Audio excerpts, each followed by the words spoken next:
I began to Yes. be on a quest where this began, and it was in Second Corinthians 4:8, and it says, "The things that are unseen are eternal, and the things that are seen are temporary." And I sat with that verse, and it's like, because first you're kind of like, we can just gloss over it and go, yeah, sure, I know that things are eternal, and and just like, but what does that mean? And how do I live that way? Because most of, if we want to talk about leadership, we want to talk about Christian circles, we want to talk about music and podcast and teachings and preachings and all of that, majority, like probably 98%, is all about coping with what you see. It's all about dealing with what we're seeing, not what we're not seeing.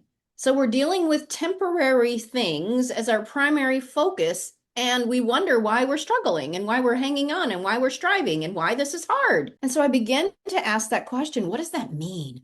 And I don't have all the answers because I think it's a lifelong quest to learn. But the things that we don't yet see become the things that we do see. The computers we're on, the internet, the desk we're sitting at, the chairs, all of it was somebody's thought before it became into a reality.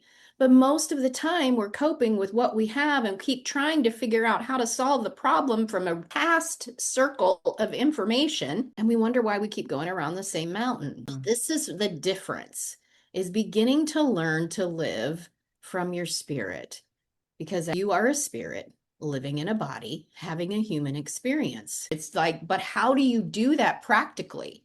And Jesus is an example of that. He was a man filled with the Holy Spirit, but he was a man, and he was an example of what it means to live as a man led by the Holy Spirit, filled with the Holy Spirit, operating in relationship, abiding with God. And when you do that as a leader, it changes everything.